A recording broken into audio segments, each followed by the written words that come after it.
off to Franklin's Gardens last night for the first game of the European Rugby Champions Cup round of 16 between my local side Northampton Saints and Castres Olympique. The game itself was an absolute thriller. All the pre-game talk was about a certain Henry Pollock and him signing with a certain Eddie Hearn's talent agency.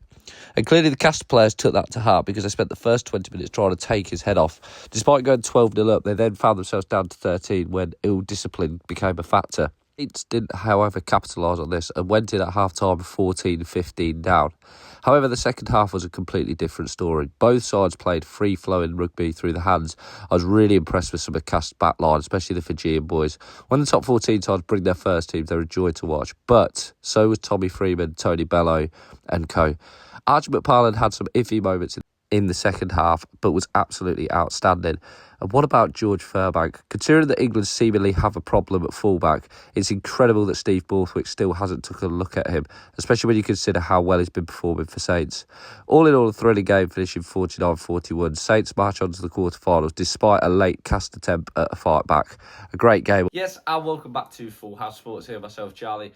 As you can see from last night, I went to the opening game of the round of 16 this week in the European Rugby Champions Cup, Rugby's answer to the Champions League, and it was a fantastic affair. I think before going into the rest of the round, I think it's worth talking about how good it was because both sides played free-flowing rugby. At times it was a little bit messy, but that also contributed, I think, to the game. I think as well, whisper it quietly, but the referee was poor last night.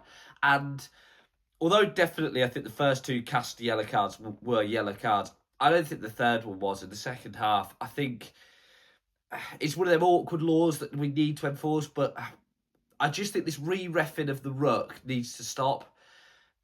It wasn't like the first half. It wasn't a shoulder charge on the head. I don't really understand where he's supposed to go. He needs to clear out. And I personally didn't think it was a yellow. I thought that was a poor decision. But I thought in general, the ref last night was just over-reliant on the TMO, which is something I think we're seeing a lot in rugby at the minute. This over-reliance on the TMO to make the decision. It doesn't need to be like that.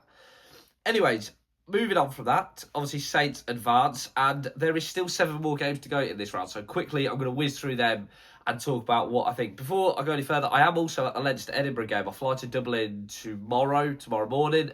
So I am going to Leinster-Edinburgh. Really excited about that. First experience of a rugby game in Ireland. So, well, first time I've actually been to Ireland anyway. I've not been to Dublin before, sorry. So really excited for that one, Leinster-Edinburgh. Really excited to watch that one. I mean, judging by how Edinburgh's recent form is, you'd fully expect them to probably be steamrolled by Leinster at the Aviva, to be honest with you. It'd be a shame, but they've not been great in recent weeks, Edinburgh. But there is still some tantalising fixtures set to take place. None more so than who could be Saints' opponents in the next round, which is Bath versus Sarries, an all-Prem affair with a little bit extra edge because, of course, both will be playing with the knowledge that whoever loses is out of Europe. You'd have to side with Bath, or in my opinion, you'll have to side with Bath. I think that on form, of course, they beat Sarries quite comprehensively the other week. Yes, Sarries will have their international turn, but even last week, I wasn't that impressed with Sarries at Tottenham against Saints. And whether it's the uncertainty behind the scenes, I'm not too sure, but I still don't know yet if Sarries are what the issue is there. But I think Bath will probably beat them. I think it'll be a close game, but I think I can see Bath just edging it or potentially pulling away in the later stages. Another all-Prem affair taking place is Harlequins Sale tonight. Quins, of course, off the back of a brilliant win over Bristol when they went to the Cardiff for that one at the Showdown week. That was a great win for them, and they deserve a lot of credit for that. But Sale will come to this. They'll be confident as well. It's a hard one to call, to be honest with you. It's a typical 50-50. I'm going to be boring, though, and go with the home side, just because I think Quins, with the form they're in, I think could edge it. But again, it's one of those really tough games to call. And there's plenty of them in this round of 16. There's a couple that I think are going to be quite one-sided affairs. Sorry, Tigers fans, it's not just because of my Saints loyalties, but I do think that Bordeaux at home is a real tough ask. We saw what they did to Saints earlier in this competition at home. Bordeaux, of course, as well, the reigning champions. Yes, Tigers are in good form. That win over Gloucester last week at Villa Park, but yeah, I can't look past Bordeaux, to be honest. I'm struggling to look past Bordeaux again in this competition in general. The biggest rivals to them, I think, will be Toulouse, and they play Bristol at Toulouse. Again, Bristol off the back of that disappointing loss last week to Quins. travelling to Toulouse. Good luck, lads. Yeah, real tough game for them. They'll no doubt put up a fight, but Toulouse at home is just, it's like a different beast. They're so tough to play against. And yeah, I'd favour Toulouse to win this and perhaps win this quite heavily. I think both Toulouse, Bristol and Bordeaux Tigers could be two heavy wins for the French side.